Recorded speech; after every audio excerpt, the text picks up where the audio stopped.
What is up YouTube, and welcome to this Legends of Tomorrow Season 3 video. So we've had quite a lot of news coming out of the TCA panel.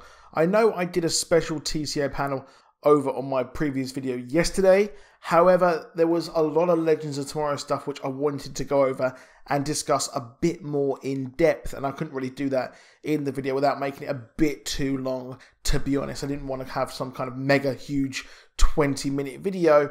I like to kind of keep it brief. However, if you're new to the channel and you enjoy this video, a like and a subscribe is super appreciated, because of course it lets me know just what you like.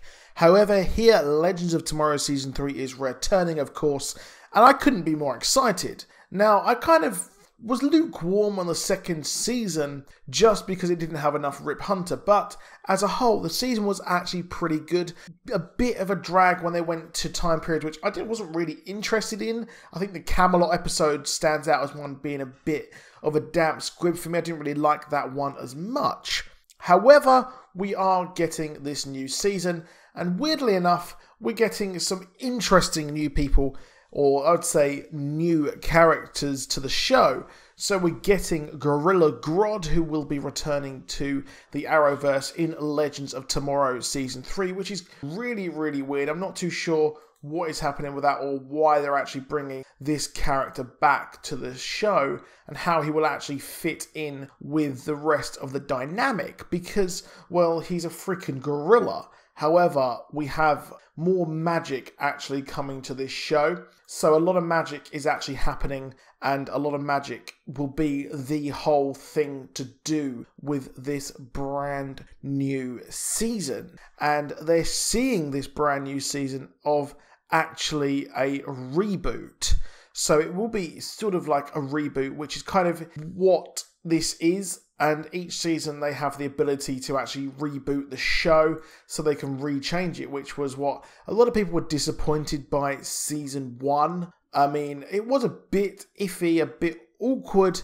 However, the second season seemed a lot more kind of, I would say, linear. It seemed a lot more linear, and we had, I'm not sure if linear is the right word, but having these Legion of Doom characters, they did really work. And having Damien Darhk return to this season, which I really do like the actor, like, albeit the season 4 of Arrow wasn't that good, and the magic kind of was a bit iffy and it didn't really fit in with Arrow, but it will fit in here. And the actor who plays Damien Darhk is fantastic. And I'm glad to actually have that character back. And I loved his League of Assassins bromance that he actually had with John Barrowman, who sadly won't be returning, which does really suck that we won't be getting him to return. However, at least we've got Damien Darhk back here, which is always good, because how can you not love this character, especially after the last season of this, when we had, like I said, we had the Legion of Doom. Now, of course, time is completely broken, and Mark Guggenheim has said that this character is returning in an interesting way. So what is that interesting way? And apparently it does fit in with this season, and we still will see the villain in the first episode of Season 3. Now, I'm not too sure what they're going to mean here. And what's interesting here is that Constantine is a show which everyone loved, and people were gutted that it didn't actually carry on, and they cancelled it. So that is a real shame, and it was a nice crossover in Season 4.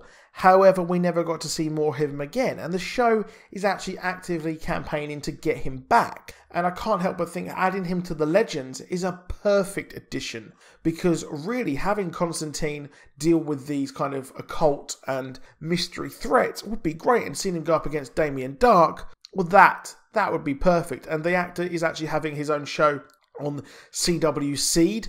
So we've got a Constantine thing going on there. So it's kind of weird that they're not going to bring him back on Legends, which is the perfect way to add him to the Arrowverse, because then we could see him come back over multiple actually different shows, because these characters do cross over. So having him fit in with that is perfect, because it seems like a relative of Vixen might be one of the villains this season. We saw her in the trailer, and adding her this time dealing with the totems and trying to get the Anansi totem off her that would fit in quite well.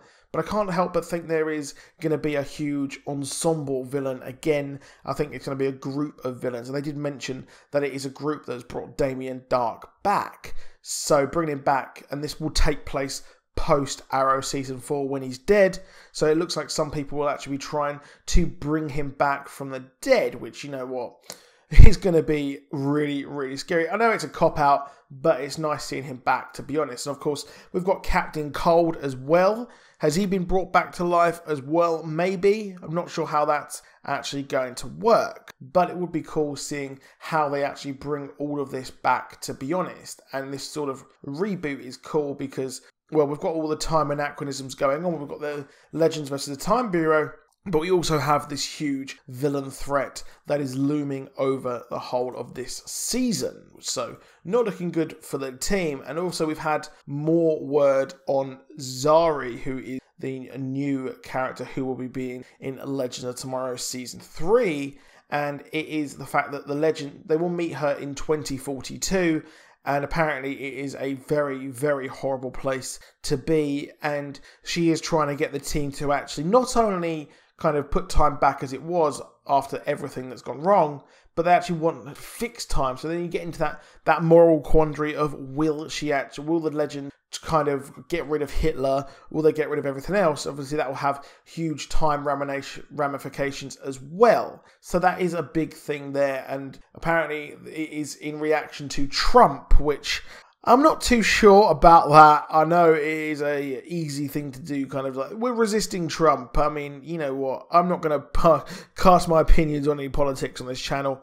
I don't usually do it. But it is a kind of interesting way of doing things. But it's going to be cool seeing this character. And will we see Black Adam as well? Probably not. Maybe if Black Adam in the future in this 2042 has taken over, perhaps. That might be the closest. We'll probably get to that. But we have a film of that character as well. But that is it for this video. Please do drop a like. Please do subscribe. And I'll see you soon. And goodbye.